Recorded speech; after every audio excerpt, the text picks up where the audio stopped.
तरफ आने की सोचते हो तो ये मन काल का दूत है। पता नहीं क्या क्या आपको समस्या पैदा करेगा, ये नुकसान हो जाएगा, उस तरह ये नुकसान हो जाएगा, पीछे तो ऐसा ना हो जाए। अगले सत्संग में चलेंगे, अगले में फिर और कोई समस्या पैदा हो जाएगी। तो पुण्यात्मा यूं काम तो अपना करना ही पड़ेगा, इस मन की बातों में नहीं आना। जैसे पुराने समय की बात, एक दरोगा जी घोड़ी पे बैठा जाओ था सचो। दोपहर का समय, जून का महीना, हरियाणा राजस्थान का यह क्षेत्र, उसमें रहट चलाया करते थे। सिंचाई के लिए किसान बैल जोड़ देते थे, ऊंट जोड़ देते थे, रहट से पानी निकालते थे। उसमें बाल्टियां बंदी होती थी, लकड़ के उसके साजबाज होता था, चू चर चू चू, वो घना शोर करा करता पानी निकालते इसमें।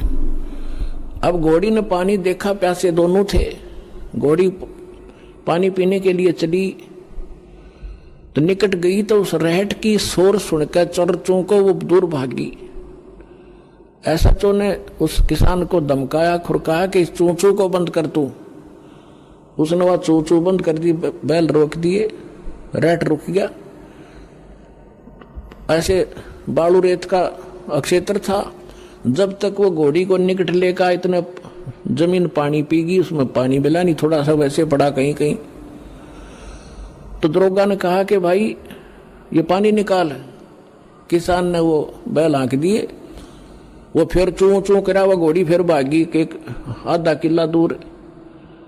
वहां जाकर उसने कहा कि चू चू बंद कर। उसने चू चू बंद कर दी, बैल रोक दिए, रेट रुक गया, पानी रुक गया। आया तो उसमें जल नहीं। तब उस किसान ने कहा, दरोगा जी इस चू चू में पी लो कि मैं पीना होता ना तो दोनों मरोगे। इस चू चू में लिकड़ेगा यू पानी, चू चू बंद होई और कुछ नहीं मिल रहा तुम्हें। तो पुण्यात्माओं, यह चू चू तक काल मिटने ना दे। इस समय आपने सत्संग में भी आना होगा और भक्ति भी करनी होगी, दो पैसे दान भी करने पड़ेंगे, ना तो दोनों यानी जीवन नाश हो जाएगा आपका।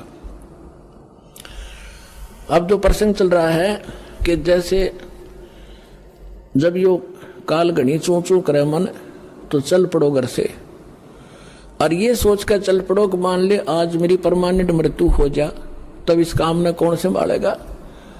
ये सोच लो कि हम मर गए 3 दिन के लिए। अब 3 दिन में जो हानि होएगी जाकर फिर कवर कर लेंगे, और परमानेंट टिकट की फिर क्या करोगे, तब भी तो छोड़ना पड़ेगा वो। तो इस मार्ग पर चलने के लिए आपने प्लस माइनस साथ अकाउंट करना पड़ेगा, तब आगे बढ़ पाओगे। नहीं तो क्या कितने युग हो गया हमने इस काल के धोखे में ये अटपट करते हैं।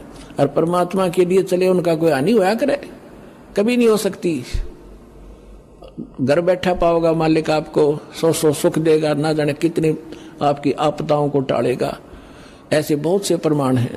फिर भगवान की आवश्यकता नहीं है। जो भक्ति और भगवान की तरफ आने में हानि होगी तो अपनी त्रुटि से हो सकती है। कबीर साहब कहते हैं, सतगुरु के दरबार में कमी कहे की ना, अंसा मौज नहीं पावता तेरी चूक चाकरी मां। परमात्मा के दरबार में कोई कमी नहीं है। परमेश्वर कबीर जी की डिक्शनरी में इम्पॉसिबल वर्ड नहीं है। और फिर भी हमें कोई लाभ नहीं प्राप्त हो रहा है, तो आपकी कोई सेवा शुश्रूषा में कोई मर्यादा में त्रुटि है, अपनी वो ठीक कर ले और फिर देख।